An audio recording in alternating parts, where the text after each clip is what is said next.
While the NHL has its Norris Trophy to recognize all of the high-flying, offensively gifted defensemen in the NHL, it does not have a trophy to recognize the stay-at-home, muck-it-up defenseman. So today, we're going to tell you all about Ken Daneyko and the Ken Daneyko Defensive Defenseman Award. Hey everybody, welcome into Clearing the Benches, your one-stop shop for daily fresh hockey content. If you go ahead and hit your subscription button right now, every single day we'll bring you in a new hockey video to enjoy.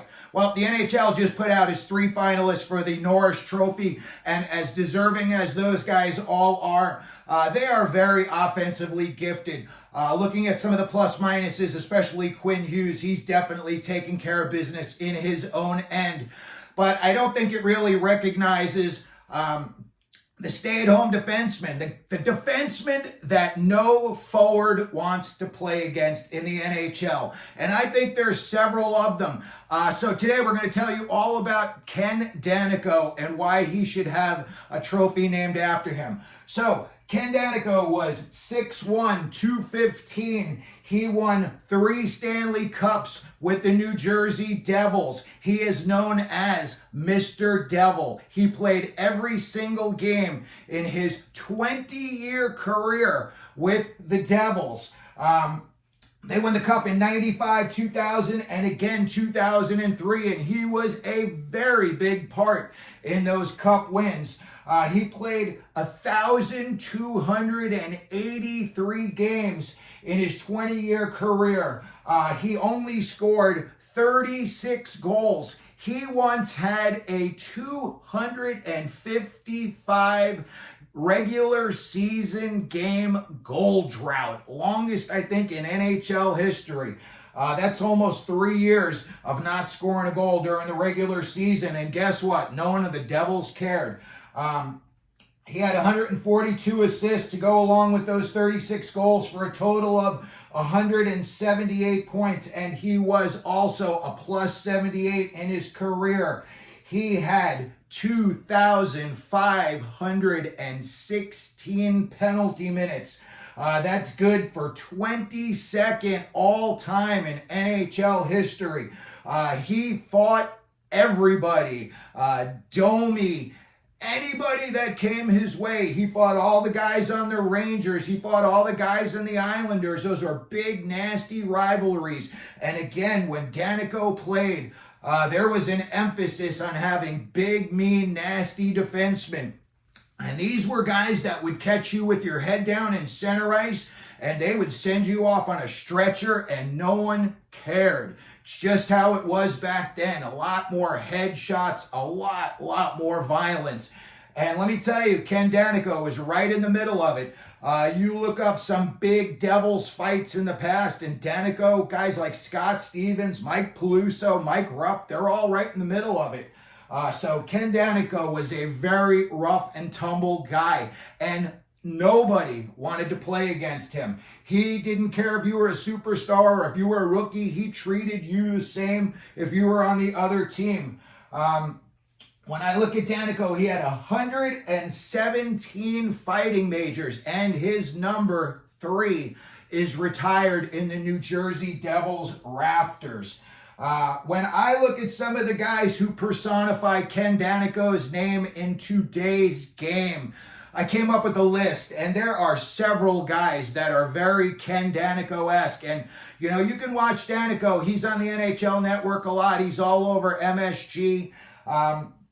And he definitely knows what he's talking about. He comes from experience, and there's really nothing that guy hasn't seen in his either playing career or post-playing career. You know, he's been all around the NHL Network. Like I said, he's been in a lot of high-profile situations. So everybody knows who Ken Daneyko is for the most part. When I look at the guys who personify him coming up now, there's an honorable mention list that I put together, and these are guys that I think really are the closest to his style of game.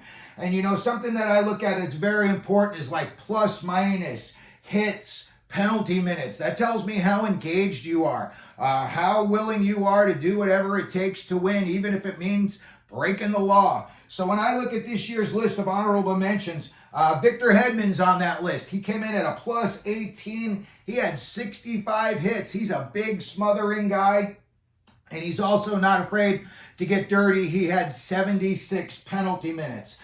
Next up, and he also plays a very similar game to Hedman, is Josh Manson. Not afraid to jump into the rush, but he's really, in the defensive zone. He's really nasty, and he's not a guy you want to be out there against. When you look up and he's out there, you're in for a long shift. Josh Manson came in at a plus 11, 211 hits. That is a lot of hits. And he's also not afraid to scrap or mix it up. 87 penalty minutes this year. Another guy on the Buffalo Sabres, and you don't hear a whole lot about him, but Connor Clifton. He was a plus 12 this year. 202 hits. And he also came in with 88 penalty minutes. Again, not a guy you want to see when you go out on the ice. And then finally, I have Gus Forsling down in Florida. That plus 56 during the regular season was just amazing. And in my opinion, that says you're really taking care of business in your own end and you're all over your guy. He had 111 hits and he had 43 penalty minutes. So he's very, very engaged. Now, let's get to the list. And I've got 4 guys as our 2024 candidates for the Ken Daneyko Award. And the first guy I've got on this list is a guy nobody wants to see. Radko Gudas this year. Anaheim Ducks, remember, like one of the worst teams in the league, came in at a plus 14. That is saying a lot. 232 hits. Number 1 guy, in my opinion, in the league, along with Jacob Trouba. Do not get caught with your head down when those 2 guys are on the ice. It will not end well for you. He was also big time engaged. 128 penalty minutes. So Radko Gudas, high up on our list. Another guy on this list, Dylan DeMello, Winnipeg Jets. Plus 46, 168 hits. Just a big guy who likes to swallow you up. When you go into his corner, there's a good chance, you're either going to go down to the ice. He's very physical in his one-on-one confrontations on the puck. 168 hits, plus 46, came in with 36 penalty minutes. So he's a little bit more of a gentleman back there. Matthias Ekholm, Edmonton Oilers, a plus 44, 136 hits, 47 penalty minutes. As my wife loves to call him, the Viking. And he plays like a Viking out there. He is another guy, when you go over the boards and you see he's on the ice, 2 things. 1, you're like, dang, he's going to, stick check. And then you better have your head up because he will light you up as well. He is a very, very strong person in general, and he is a very strong skater. So a guy like Ekholm, you've definitely got to make sure you know where he's at when you're out on the ice.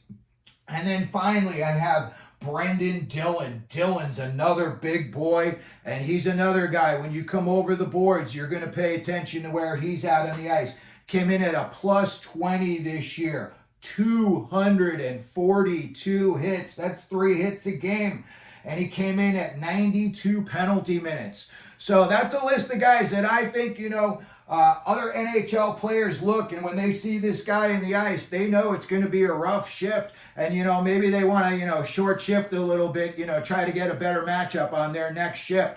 But I would say that these guys would all be very worthy of the Ken Daneyko Award. But today we are going to name our winner of the 2024 Ken Daneyko Award. And this year, in its first year in existence, it is going to none other than Radko Gudas of the Anaheim Ducks. My opinion, number 1 guy in the league.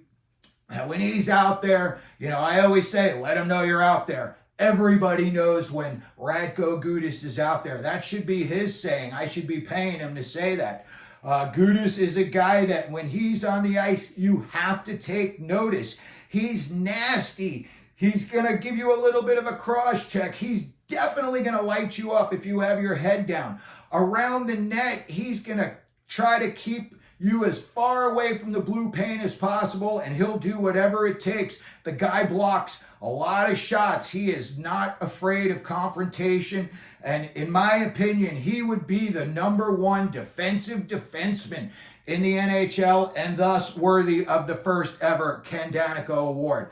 So there you have it, everybody, who Ken Daneyko is and why there should be a defensive defenseman award named after him. Go ahead and leave me a comment down in the comment section. Maybe you have a player that you should think would win this award. Also, if you could, please hit your subscription button, the like button, and again, as Radko Gudas always does, let them know you're out there.